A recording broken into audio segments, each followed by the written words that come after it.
Assalamualaikum warahmatullahi wabarakatuh. Salam jumpa dengan Suluh Berkah Channel.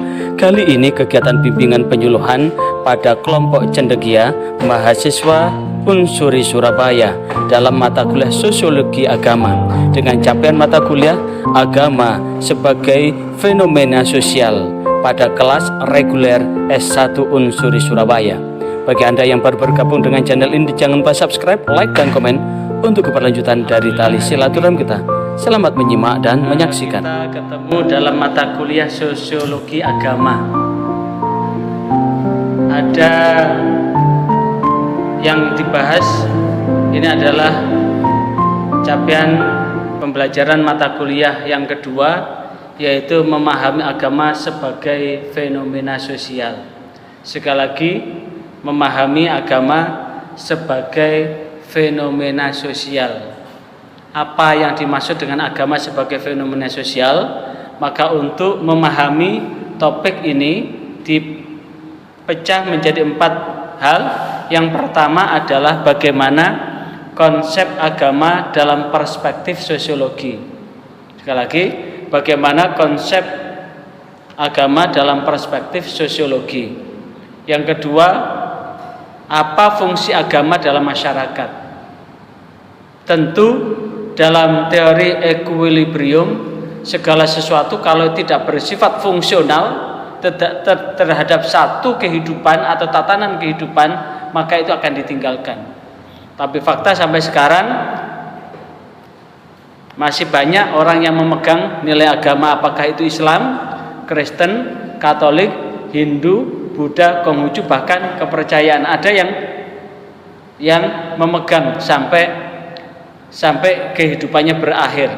Kemudian mengapa agama sebagai institusi sosial dan bagaimana bentuk ekspresi keberagamaan atau ekspresi seorang untuk mengaktualkan agama yang diyakini itu. Yang pertama adalah konsep agama dalam perspektif sosial. Maka agama dalam perspektif sosial, agama ini akan menjadi sistem kepercayaan yang diwujudkan dalam perilaku sosial masyarakat.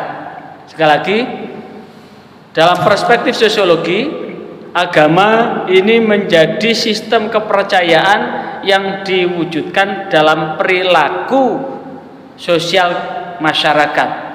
Maka sebelum seseorang memeluk satu agama, maka fondasi yang pertama apa? Iman. Sekali lagi, fondasi pertama adalah apa? Iman. Iman dalam bahasa Indonesia adalah percaya. Kalau hati tidak beriman, kalau hati tidak percaya, tidak mungkin kemudian melakukan segala apapun yang diajarkan di dalamnya, yang diperintahkan di dalamnya, yang dilarang di dalamnya. Secara istilah, iman itu adalah tasdiqu fil qalbi, membenarkan di hati. Wa iqraru bil lisan, mengikrarkan, mengucapkan dengan lisan. Wa amal bil arkan, dan mewujudkan dalam amal perbuatan. Lah, inilah yang kemudian dalam perspektif sosial, sosiologi atau ilmu sosial, maka tentu agama itu akan menjadi sistem yang akan menjiwai dalam perilaku kehidupan masyarakat antara umat Islam dengan umat Kristen, umat Hindu, umat Katolik, umat Buddha, umat Konghucu. Karena sistem kepercayaannya berbeda, liturginya berbeda, aturan yang ada di dalamnya berbeda, maka tentu perilaku sosial kemasyarakatannya pun beda. Di Bali masyarakatnya Hindu, sistem kepercayaannya dengan sembahyang, menyembah Sang Hyang, menyembah dewa, maka tentu berbeda dengan perilaku sosial dari umat Islam. Umat Islam pun antara Islam padang pasir dengan Islam yang ada di daerah Katulistiwa, dengan Islam yang ada di daerah yang seperti Indonesia ini pun beda. Islam yang ada di padang pasir pakai jubah, Islam yang ada di Indonesia ini pakai sarung dan sebagainya. Tentu ketika sholat pun Berbeda kalau Islam yang ada di Indonesia pakai kopiah, kalau Islam yang ada di sana pakai surban. Tapi belum tentu surban itu sebagai tanda soleh secara ritual. Karena Abu Jahal, Abu Lahab pun pakai surban. Orang kafir pun pakai surban, pakai jubah. Jadi jangan dianggap bahwa orang pakai surban, pakai jubah itu menunjukkan kesolehannya. Sehingga dibawa-bawa ke Indonesia, ini keturunan Rasulullah, kemana-mana pakai jubah. Yang kedua, agama merupakan pandangan hidup yang dapat diterapkan dalam kehidupan bermasyarakat. Maka sebagai way of life, pandangan hidup, maka agama ini menjadi inspirasi, sumber hidup yang akan diterapkan dalam kehidupan masyarakat. Ini kalau agama dalam perspektif sosial. Sekarang, bagaimana konsep agama dalam perspektif sosiologi? Maka tentu yang pertama bahwa agama ini akan menjadi salah satu unsur budaya. Sekali lagi, agama ini akan menjadi unsur kebudayaan masyarakat. Kebudayaan dari kata budaya, budaya dari kata budidaya. Budi itu adalah akal pikiran, daya adalah praktek kehidupan. Budaya adalah merupakan aktualisasi dari akal pikiran, dari kepercayaannya untuk diungkapkan, diwujudkan dalam kehidupan. Itulah yang namanya budaya. Pakai celana, ini budaya. Pakai sarung, budaya. Pakai jubah, budaya. Pakai jilbab, pakai kerudung, itu budaya. Tapi sebelum ini menjadi budaya, tentu pakai jilbab ini ada dasarnya. Apa dasarnya pakai jilbab? Al-Quran surah apa? Yudnina min jalabibihinna. Maka julurkan kain untuk menutup kedua dada. Yudnina min jalabibina, dari kata jalab adalah untuk menutup ini. Tapi kemudian karena jilbab ini sudah menjadi unsur budaya, maka kemudian orang menata bagaimana memakai jilbab ini dengan berbagai gaya, sehingga bukan jilbab lagi tapi jilbab. Apa bedanya jilbab sama jilbab? Jilbab itu betul-betul menutup dada, tapi kalau jilbab itu hanya menutup kepala, dijiritkan di leher, tetapi yang perlu ditutup masih apa?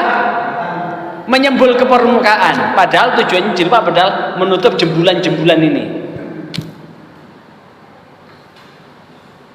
Dan jikalau itu sudah dilaksanakan nilai agama, maka agama itu akan menjadi bagian dari unsur kebudayaan yang ada di masyarakat itu. Yang kedua, agama berkaitan dengan pengalaman manusia, baik pengalaman individu maupun pengalaman kelompok. Maka tentu orang sholat yang dilakukan terus menerus, maka tentu mempunyai pengalaman. Orang puasa dilakukan terus menerus, tentu akan mendapatkan pengalaman. Orang zakat dilakukan terus-menerus, maka tentu akan mendapatkan pengalaman. Pengalaman inilah yang kemudian diceritakan ke orang dengan harapan orang lain bisa melakukan. Pengalaman ini diceritakan kepada orang, maka bisa menjadi motivasi, menjadi inspirasi buat orang lain. Maka inilah yang disebut bahwa ini sudah masuk dalam agama, sudah masuk pada perspektif sosiologi. Contoh, ada terapi sholat bahagia. Maka dengan sholat orang akan bahagia. Munculnya terapi sholat bahagia berangkat dari mana? Halo? Dari pengalaman. Profesor Ali Aziz melakukan sholat dengan khusyuk sedemikian rupa, merasa bahagia. Ditulis dalam bukunya Terapi Sholat Bahagia. Profesor Soleh mendapatkan pengalaman lewat tahajud, sehingga pengalaman ini ditulis bahwa tahajud ini bisa menyembuhkan penyakit.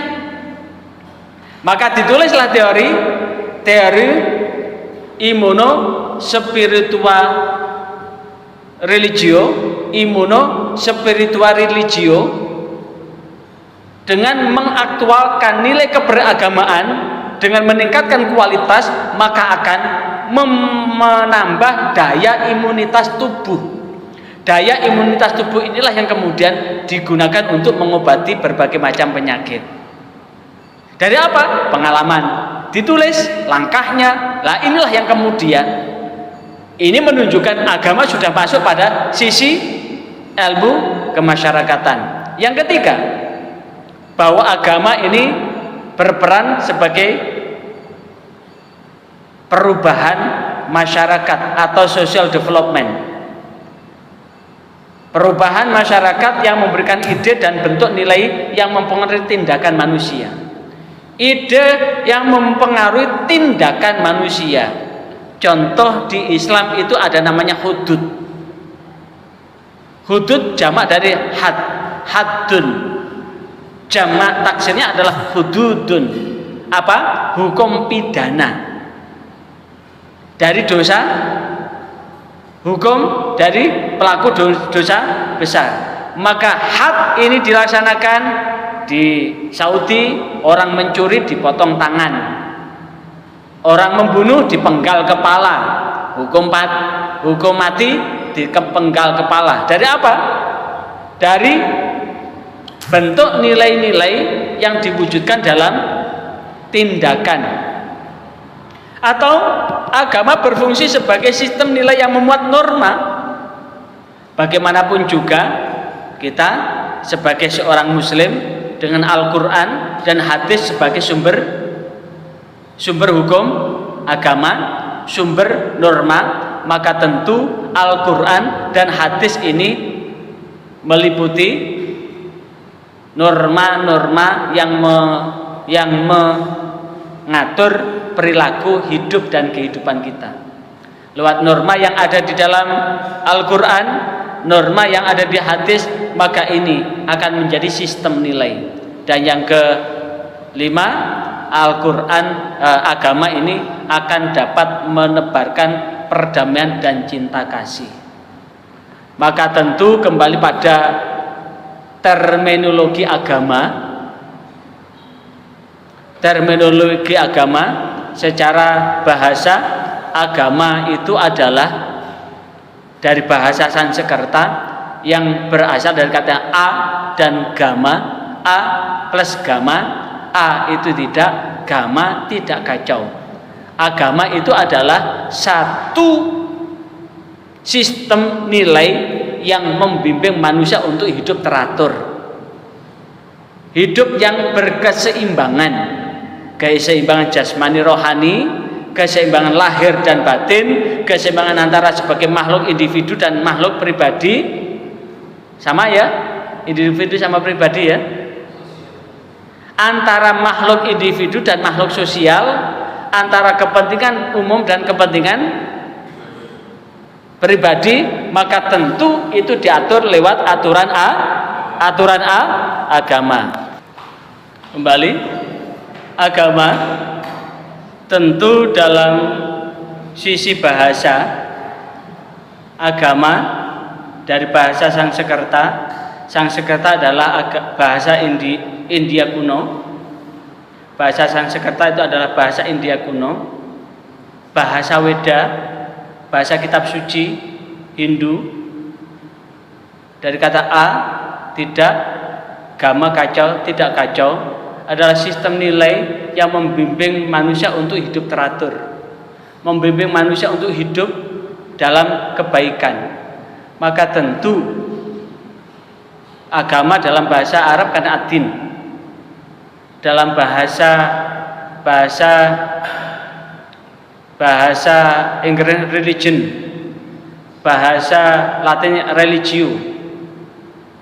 Lah, keseluruhannya sama, yang membimbing manusia untuk hidup tertib, damai, teratur. Maka inilah yang kemudian dalam perspektif sosiologi, maka agama ini dapat menebarkan perdamaian dan cinta kasih di antara sesama. Menebarkan kedamaian ini dikandung maksud bahwa tidak ada satu ajaran agama manapun yang mengajarkan untuk membunuh, menyakiti orang lain, menganiaya diri sendiri maupun diri orang lain. Keseluruhannya mengajarkan kebaikan dan berbuat baik. Ketika mengajarkan kebaikan dan berbuat baik, jika seluruh penganut agama ini tanpa kecuali memegang ini, maka tentu orang akan damai. Orang akan merasa tentram. Orang akan merasa mendapatkan kasih sayang terhadap sesama. Yang muncul itu adalah ego yang ada di dalam diri orang itu, yang kemudian dengan ego itu dilandasi oleh nafsu. Nafsu ini tentu jauh dari nilai agama, yang kemudian mau menang sendiri, mau untung sendiri, nggak peduli orang lain merugi, maka inilah yang akan menimbulkan kekacauan. Maka apa yang dapat kita ambil dalam perspektif ini, konsep agama dalam perspektif sosiologi, maka tentu ada bagaimana cara kita, cara pandang, cara sikap, dan cara perilaku, bagaimana kita bisa mengaktualkan nilai-nilai agama dalam kehidupan bersama, yang satu dengan yang lain mempunyai suku, agama, ras, dan aliran yang berbeda-beda, sehingga suku, agama, ras, dan aliran yang berbeda-beda ini bisa hidup berdampingan. Masih ingat firman Allah, "Duribat alaihimudhillatu aynama thuqifu illa bihablim minallah wa hablim minan nas."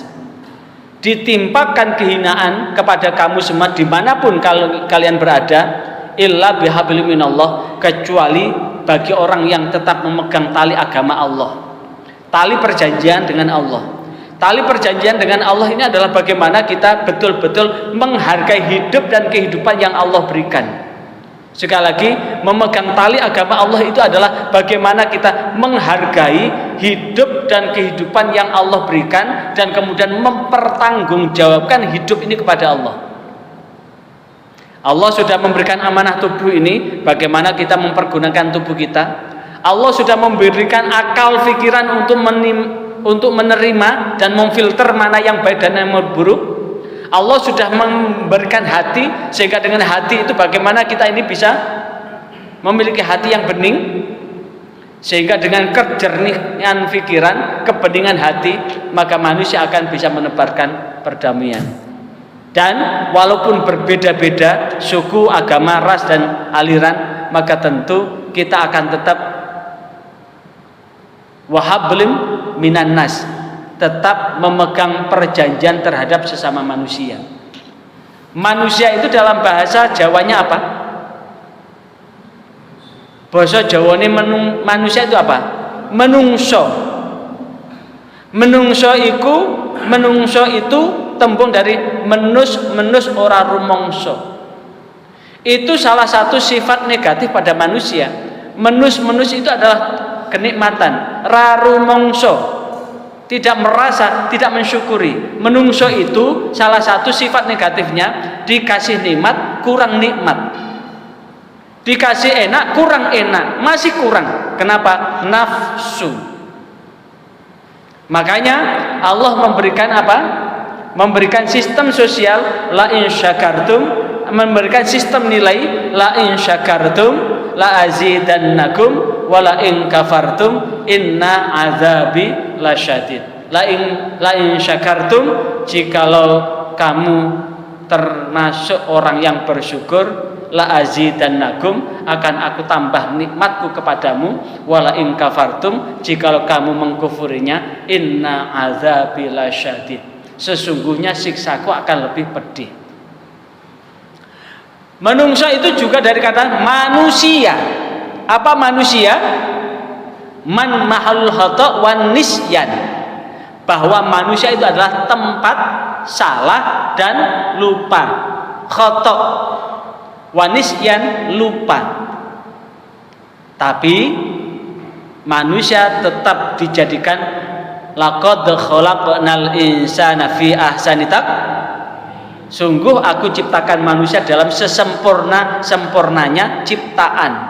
Maka jikalau Allah sudah menciptakan manusia sesempurna-sempurna ciptaan, maka tentu manusia yang paling bermartabat itu adalah manusia yang bisa mempergunakan akal, pikiran, budi, dan dayanya, sehingga menimbulkan budaya yang mendekati ridho Allah.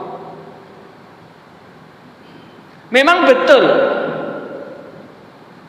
fi ahsan takwim, sebaik-baiknya bentuk. Tapi di ayat berikutnya summa radadnahu asfala safilin, kemudian aku kembalikan mereka dalam tempat yang serendah-rendahnya.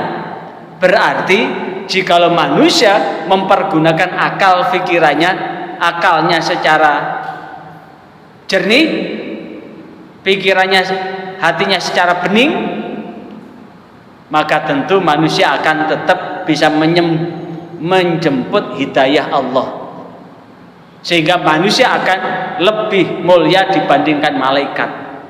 Tapi jikalau akalnya sudah tidak berfungsi, pikirannya tidak berfungsi, maka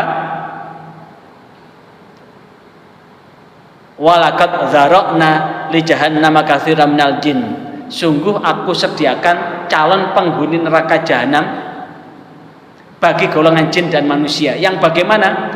Lahum qulubul la yafqahuna biha, mereka yang punya hati namun tidak memahami dengan hati itu. Walahum a'yunul la yubsiruna biha, punya mata tapi buta. Walahum adzanul la yasma'una biha, punya telinga namun tuli. Ulaika kal an'am, maka mereka seperti binatang ternak. Balhum adol, bahkan mereka lebih rendah. Maka tahu kalau di Arab ada keledai, orang Arab kalau marah yang dengan marah semarah-marahnya, maka kemudian selalu mengatakan entekal himar,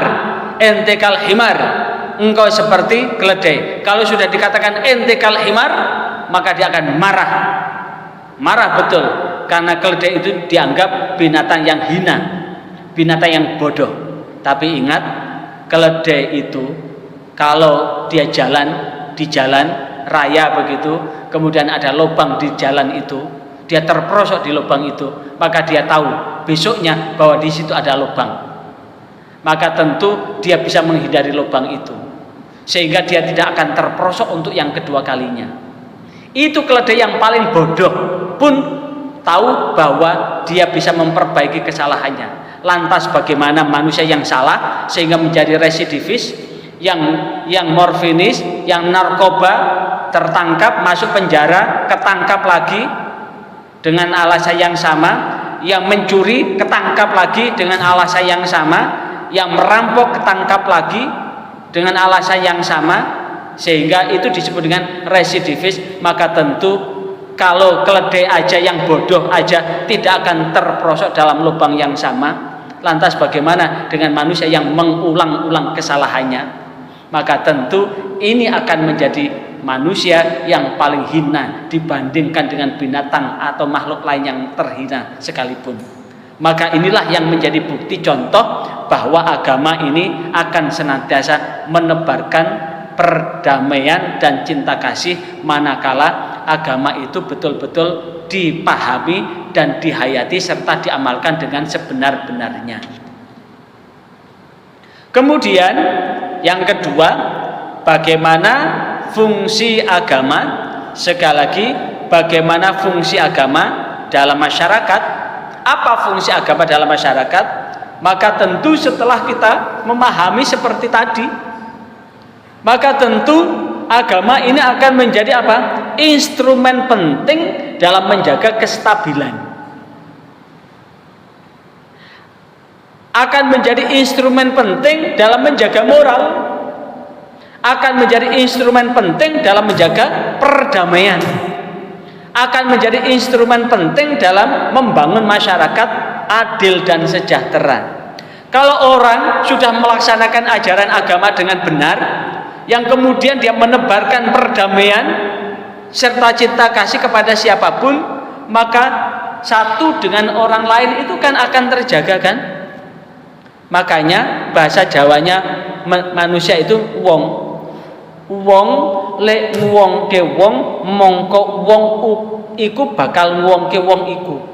Lek wong wis gak nguwongke wong mongko wong itu duduk wong maneh. Apa maksudnya? Kalau ada manusia sudah memanusiakan manusia lain, maka dia tetap jadi manusia. Tapi jika manusia itu sudah tidak memanusiakan manusia yang lain, maka dia disebut bukan manusia lagi. Misalkan ada mahasiswa sudah telat, masuknya jam berapa tadi? Jam 9.45. Kenapa telat tadi? Karena jam yang sebelumnya molor. Kemudian masuk jam berapa tadi? Jam 10 kurang 10 menit lah, katakanlah begitu. 10 kurang 10 menit, jam 10.15 baru datang. Masuk ndak salam, kemudian keluar ndak pakai salam. Maka ada ungkapan begini, wong kok bludas bludus koyok we? Pertanyaannya, kenapa disebut wong kok bludas bludus? Karena dia sudah tidak menganggap di sekitarnya itu ada manusia. Dia pun di tengah-tengah situ juga tidak memperdulikan manusia yang lain. Maka ketika ada orang sudah tidak memanusiakan manusia, maka orang yang lain itu menganggap bahwa dia bukan manusia lagi. Kayak wa? Kayak wedhus iku menungsa apa? Udah. Makanya kalau kemudian ada laki-laki perempuan belum ada ikatan pernikahan disebut kumpul? Disebut kumpul? Kumpul apa? Kumpul kebu. Binatang yang paling bodoh bagi orang Jawa itu kebu. Makanya sering ada peribahasa kebu nusu gudel. Bodoh kaya ke? Bodoh ya kaya ke? Saking bodoh nih sudah tahu lumpur, masa dia malah berendam dalam lumpur. Makanya ada laki-laki perempuan belum ada ikatan, maka dia ternyata lebih bodoh daripada, atau kecerdasannya sama dengan kebu. Walaupun belakangan ada yang menegasi kata kumpul kebu, itu disebut kumpul keibu. Keibu itu bahasa Belanda. Keibu itu atap, adalah laki perempuan yang belum terikat dengan ikatan perkawinan, kumpul satu atap, bahkan satu ranjang, satu kasur, bahkan satu permukaan itu kan orang tidur kan dengan tempat masing-masing kan, jadi tempat tidurnya malah ditiduri di atasnya, sehingga jadi tumpuk-tumpukan.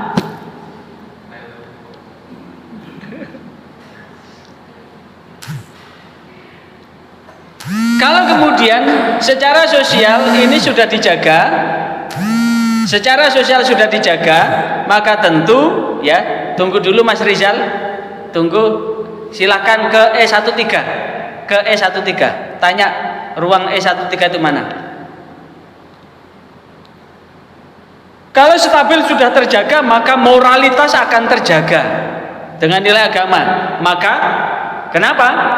Agama akan menjadi pedoman hidup, sumber nilai dalam menjaga kesusilaan. Bu'itsu liutammima makarimal akhlak. Rasulullah diutus adalah untuk menyempurnakan akhlak.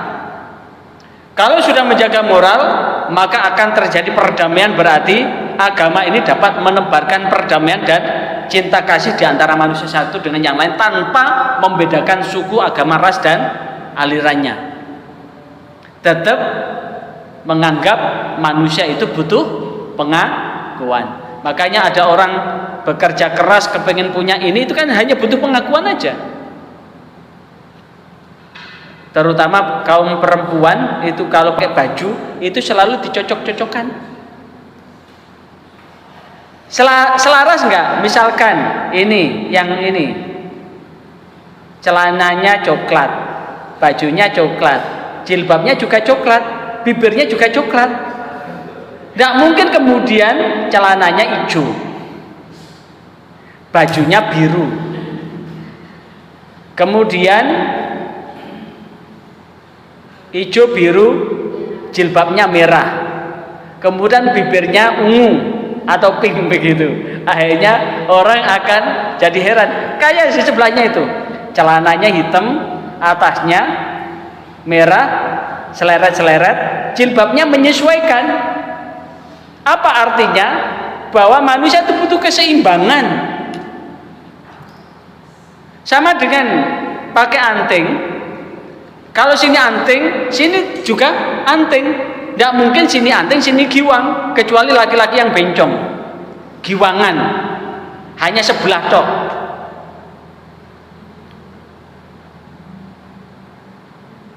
Maka tentu ini menjadi satu keseimbangan. Agama apapun itu akan mengajarkan keseimbangan hidup itu. Jikalau itu sudah terwujud, maka tentu masyarakat akan adil. Apa itu adil? Wad'u syai' fi mahallih. Wad'u syai' fi mahallih, meletakkan sesuatu itu pada tempatnya. Tentu ketika satu dengan yang lain sudah bisa berbuat adil, maka akan dapat diperoleh namanya sejahtera. Sejahtera itu ayem tentrem kerto, ayem tentrem kerto raharjo. Ayem tenang, tentrem, damai, kerto negara raharjo yang aman sentosa. Itu bagian dari kehidupan. Dan tentu jikalau itu sudah terwujud, akan terwujud namanya harmonisasi kehidupan. Hidup akan harmonis. Harmonis itu apa? Selaras, serasi.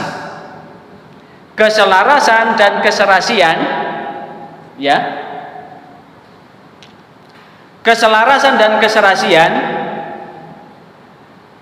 ya, keselarasan dan keserasian itu adalah tentu orang itu punya hak.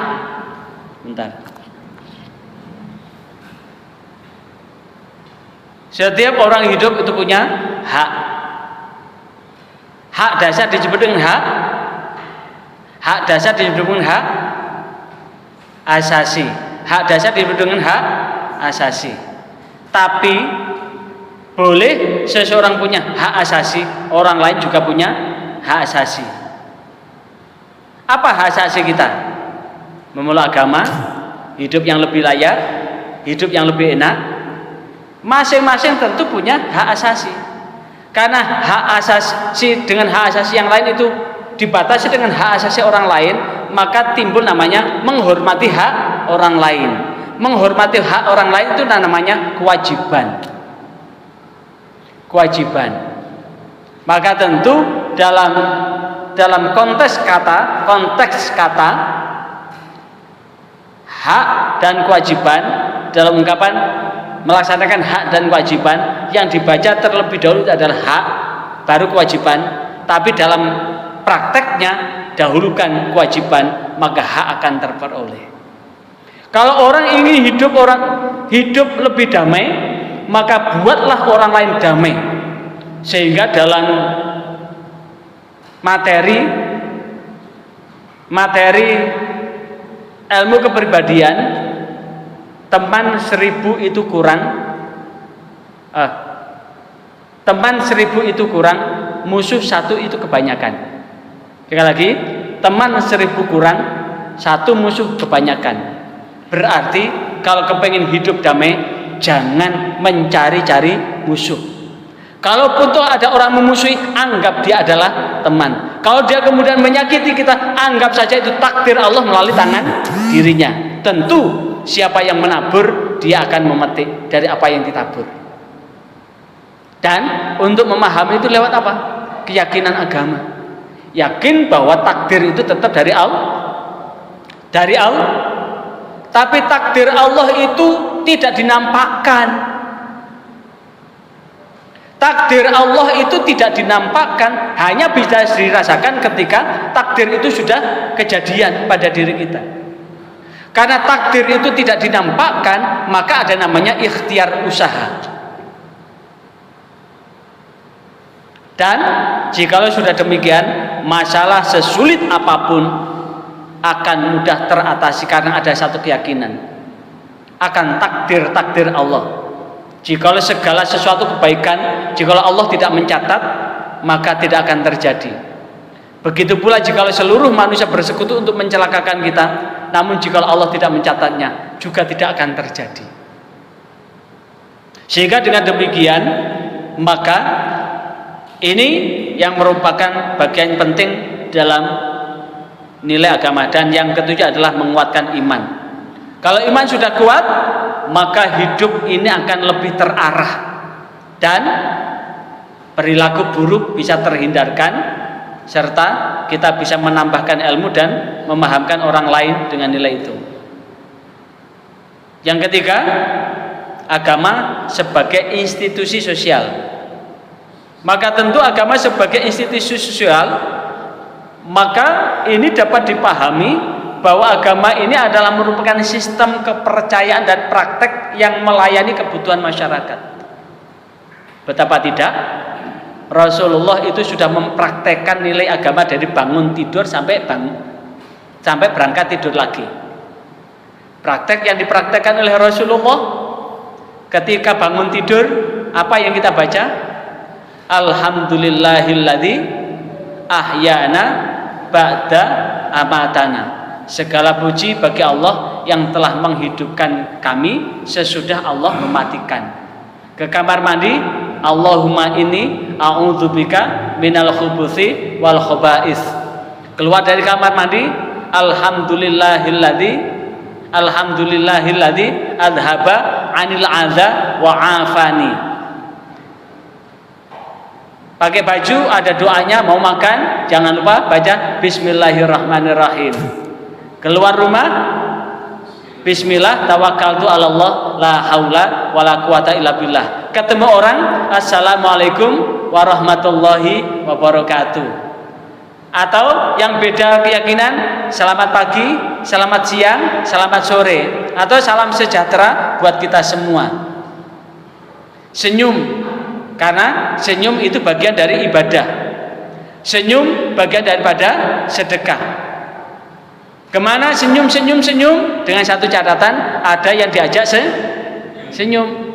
Jangan tidak ada orang tapi senyum sendiri, dikira obatnya habis atau telat obatnya.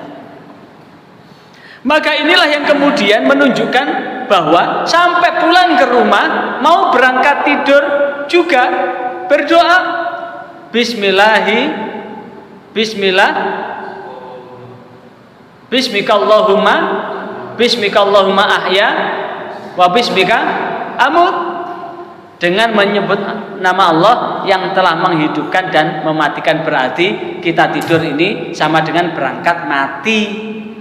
Karena tidak sedikit orang yang tidur sampai bablas, tidur selamanya. Maka tentu ini adalah bagian dari kebutuhan. Orang meninggal ada pelayanan agama. Orang melahir ada pelayanan agama. Orang menikah ada pelayanan agama dan sebagainya. Maka ini menjadikan agama itu menjadi institusi sosial. Agama juga bagian dari budaya universal yang dapat ditemukan di semua masyarakat.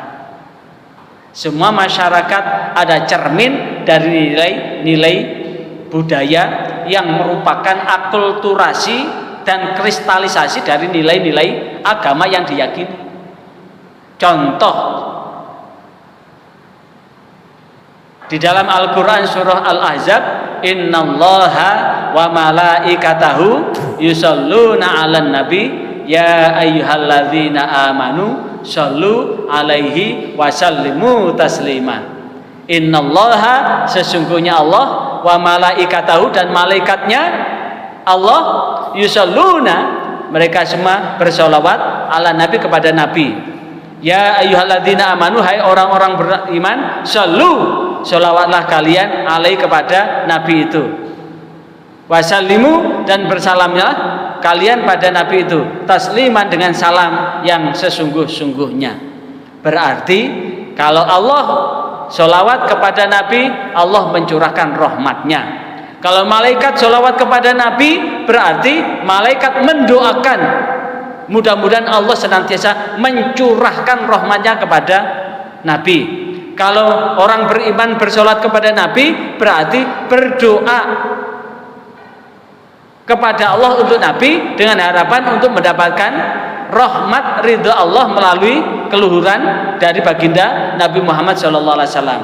Makanya Rasulullah di dalam hadis disebutkan, man shalla alayya sholatan wahidatan, siapa yang bersolawat kepada dengan satu sholawat sallallahu alaihi asyran, maka Allah akan memberikan 10 rahmat. Maka inilah yang kemudian akan menghasilkan kebiasaan gemar bersolawat. Supaya lebih banyak yang solawat, maka kemudian dibentuk grup solawatan, sehingga muncul solawat hadrah, solawat ishari, solawat al-banjari, solawat gambus dan sebagainya. Dalam rangka apa? Menarik untuk ikut bersolawat dan untuk sama-sama bersolawat, diterbangi. Maka ketika sudah diterbangi, ini sudah masuk dalam apa? Dalam budaya, budi dan daya manusia. Dan itu ditemukan hampir di semua. Di Hindu pun begitu, di Kristen pun begitu, di Katolik pun begitu, di Buddha pun begitu. Yang merupakan dari apa yang diamalkan dari nilai agama yang dilakukan terus menerus akhirnya menjadi budaya. Termasuk celana, baju, ini budaya. Dari apa? Nilai agama menutup aurat. Ini apa? Yang di Mbak siapa namanya tadi? Mbak Risma. Yang dipakai warna hitam itu namanya apa? Namanya apa? Kerudung apa jilbab? Kerudung apa jilbab? Namanya jilbab. Dasarnya apa? Perintah Allah kepada orang-orang beriman perempuan untuk yudnina min jalabibihinna, untuk memanjangkan kainnya, menutup jalabib. Jalabib ini menutup dadanya. Maka tentu jilbab ini adalah dalam rangka menutup dada agar Mas siapa namanya? Ya? Mas siapa? Mas Dika sudah punya anak berapa? Belum menikah. Pacarnya orang mana? Pacarnya anak mana? Anak Sidoarjo. Teman kuliah atau teman sekolah? Teman kuliah. Kuliah diunsuri apa yang lain? Diunsuri. Lah, tentu ketika pacarnya yang belum halal itu tetap pakai jilbab dengan harapan supaya Mas apa? Hah? Mas Dika tidak terangsang. Kenapa? Tujuannya supaya tidak memandang jembulannya itu.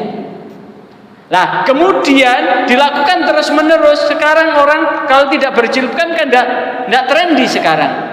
Supaya lebih kelihatan feminis, lebih kelihatan menarik, maka kemudian jilbabnya yang ini ujung ini ditarik ke sini, yang ini ditarik ke sini. Ini sudah beda.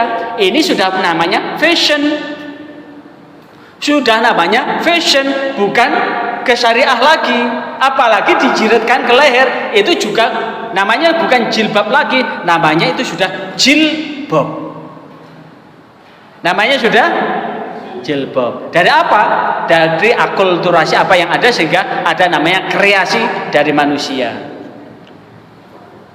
Kemudian apa peran sekarang? Perannya sebagai institusi sosial.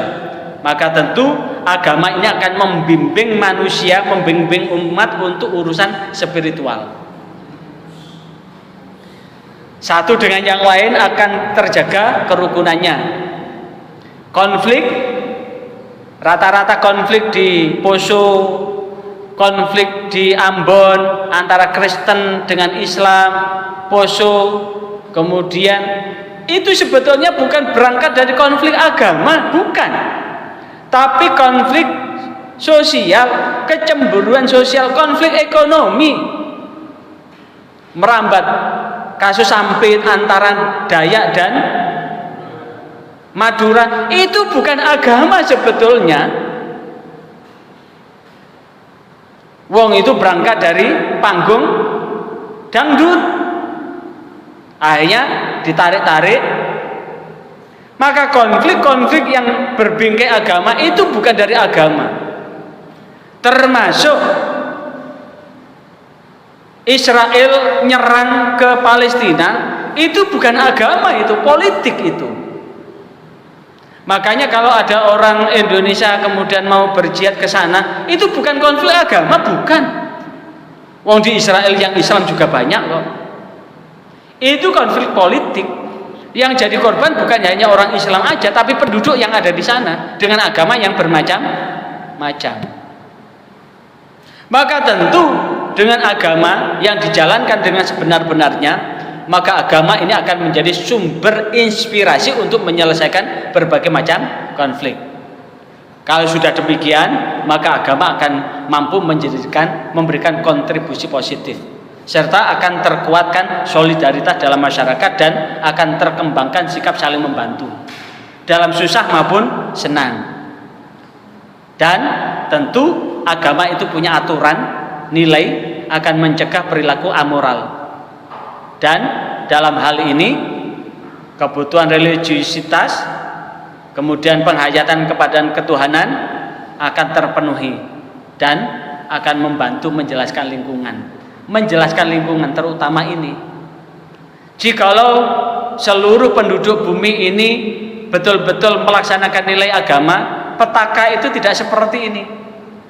Sekarang ini loh, ini kan banjir ada di mana-mana kan, tanah longsor ada di mana-mana kan, di daerah Surabaya dan sekitarnya ini kalau hujan lebat kan menggenang banget kan, genangan-genangan tidak cepat surut kan.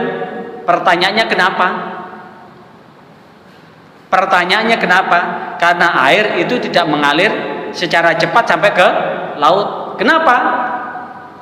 Air hujan ke permukaan yang mestinya ke selokan tidak dijaga.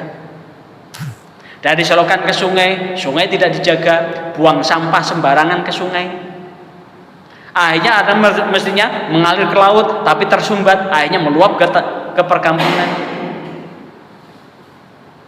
Inilah yang kemudian yang tidak dilakukan manusia, sehingga manusia antara kepentingan individu dan kepentingan kelompok ini, kepentingan individu ketika curah hujan ada banjir, apa yang dilakukan? Tidak ingin rumahnya tergenang kan? Kalau tidak ingin rumahnya tergenang berarti rumahnya ditinggikan kan? Kalau rumahnya ditinggikan, jalan akan tergenang.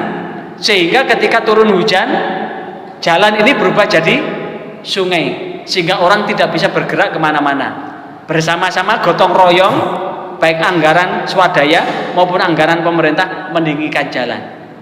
Ketika jalan sudah tinggi, ganti menggenang ke rumah. Rumah ditinggikan, ketika rumah sudah tinggi, ganti ke jalan lagi. Begitu terus menerus sepanjang zaman itu begitu.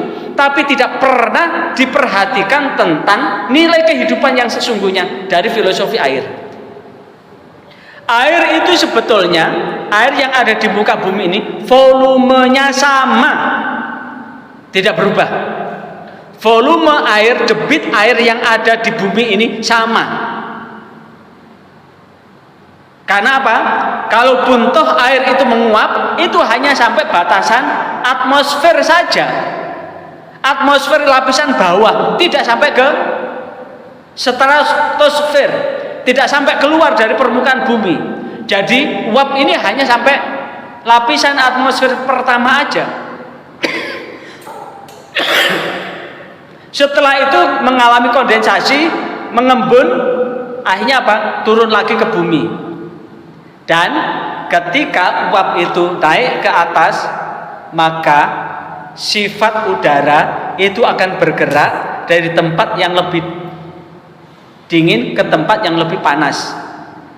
Pertanyaannya, kenapa uap air itu lebih banyak berkumpul di gunung? Karena gunung itu lebih cepat panas, karena permukaan yang lebih pertama menerima sinar matahari, sehingga angin akan berhembus ke kemana? Ke gunung. Begitu pula, kenapa nelayan itu berangkat itu malam hari, pulang pagi hari? Karena apa? Karena di malam hari, sekali lagi, di malam hari air laut itu masih panas, sementara bumi, tanah, daratan itu sudah dingin, sehingga angin akan berhembus ke laut, sehingga kesempatan nelayan itu melaut pada malam hari. Tapi kenapa pulangnya itu pagi hari? Karena di pagi hari, siang hari yang cepat panas itu adalah daratan, sementara air itu panasnya lebih lama, sehingga angin akan berhembus dari laut ke darat, sehingga malam berangkat, pagi pulang, mengikuti arah layar, kapal layar ini. Itu adalah merupakan sunatullah, hukum Allah, tanda ayat-ayat kauniyah. Begitu pula air.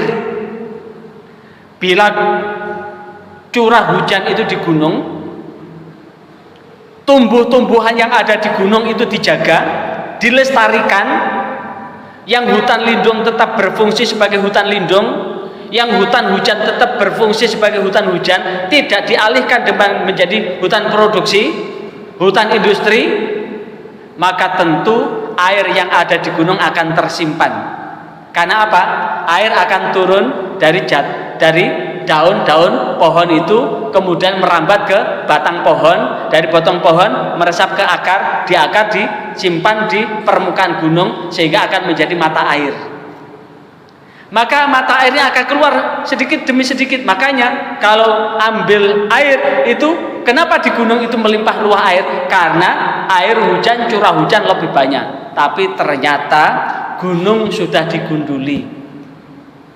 Yang ditanam bukan pohon lagi, villa, hotel, dan sebagainya. Dijadikan lahan pertanian. Di ereng-ereng itu dijadikan lahan pertanian. Apa yang terjadi? Air hujan ini kemudian akhirnya tersimpan di tanah, akar di tanah itu tidak kuat, akhirnya apa? Longsor. Bukan hanya longsor, air itu langsung meluap. Akhirnya Soekarno-Hatta sempat banjir, jadi sungai Dadaan, batu, longsor, banjir. Kenapa? Karena itu adalah perilaku manusia. Berarti jikalau nilai agama, ajaran agama ini ditafsirkan, dijelaskan, diketahui, diamalkan, dan dipraktekkan dengan sebenar-benarnya, maka tentu lingkungan alam semesta ini akan terjaga, sosial akan terjaga. Tapi karena manusia sudah mengabaikan nilai agama, maka tinggal tunggu saatnya aja. Dan disitulah yang kemudian akan meningkat kadar keramahan bergaul. Karena senyum itu adalah sedekah. Senyum ada sedekah. Akan ada kohesi. Apa itu kohesi? Ikatan kuat. Dan akan ada solidaritas kelompok. Itu yang ketiga, yang terakhir sebelum kita diskusi. Bentuk-bentuk ekspresi keagamaan. Ekspresi keagamaan ini dapat dilakukan dalam 3 cara. Ekspresi dengan ibadah, hablum minallah. Kalau sebagai kita umat Islam, malam tahajud, subuh sholat jamaah, pagi sholat duha, zuhur sholat zuhur jamaah, asar sholat zuhur jamaah, maghrib sholat zuhur jamaah, isya sholat zuhur jamaah, masih ditambah dengan sholat-sholat sunnah. Maka ini adalah mengekspresikan agama dengan bentuk ibadah. Ibadah ada beribadah ibadah yang khusus, yang aturannya sudah diatur dan dicontohkan oleh Rasulullah, disebut dengan ibadah mahdhah. Ada ibadah yang umum, yang menyangkut nilai kehidupan. Berbuat baik kepada orang lain, ibadah. Bekerja, ibadah. Belajar, ibadah. Rukun, ibadah. Menjaga kebersihan, ibadah. Menjaga lingkungan, ibadah. Santun terhadap orang lain ibadah. Menghormati yang lebih tua, menyayangi lebih muda ibadah. Itu ibadah yang tidak diatur. Ibadah inilah yang menimbulkan kebaikan buat diri maupun orang lain. Itu juga masuk ibadah. Maka itu bisa diekspresikan lewat apa? Ajaran agama. Datang, salam, itu juga bagian ibadah. Ketemu orang, senyum, itu juga ibadah. Karena apa? Jikalau tidak mampu untuk bersedekah dengan uang, maka cukuplah tebarkan senyum. Bahkan Rasulullah Shallallahu Alaihi Wasallam menegaskan di dalam hadis Sahih Bukhari, di Muslim juga ada, la yu'minu la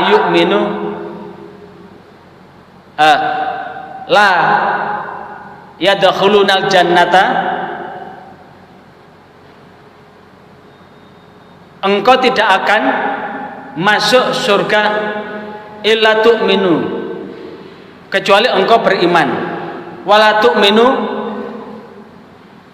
illa tahabu, dan engkau tidak dikatakan beriman jika engkau tidak saling menyayangi. Ala adullukum ala syai', maukah engkau aku tunjukkan atas sesuatu, idza fa'altumu, jika engkau kerjakan, tahabbtum, niscaya engkau akan saling menyayangi. Afsus salam bainakum, maka tebarkan salam di antara kamu. Berarti menebarkan salam, senyum pada orang lain adalah sebagai salah satu kunci kita masuk surga. Kenapa? Karena dengan salam, sapa, senyum itu akan menebarkan kasih sayang. Kasih sayang ini akan memperkuat iman kita. Iman kita akan menjadi kunci kita masuk surga. Maka ketika orang jahat pada orang lain, maka dia tidak dikatakan sebagai orang yang beriman. Kalau dia menyakiti orang lain, maka dia dikatakan tidak beriman. Kenapa?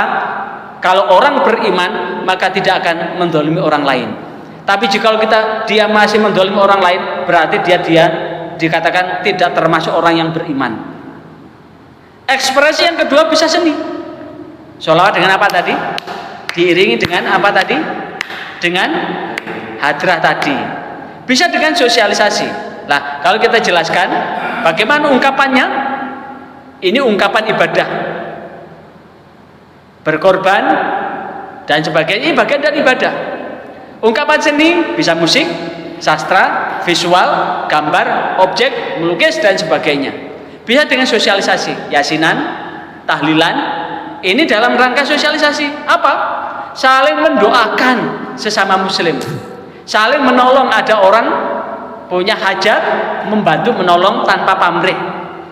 Ini adalah bagian dari ekspresi iman kita, ekspresi keagamaan kita. Ini yang menjadi bahan diskusi. Masih ada waktu berapa menit ini? Sekarang jam 10.56, kita berakhir sampai jam 11.15. Ada waktu 18 menit. Barangkali ada yang ditanyakan. Kalau tidak ada yang ditanyakan, diucapkan atas atensi Anda dalam kebersamaan ini. Dan sebelum Anda meninggalkan channel ini, jangan lupa subscribe, like, dan komen untuk keberlanjutan dari tali silaturahmi kita. Sampai jumpa kembali. Wassalamualaikum warahmatullahi wabarakatuh.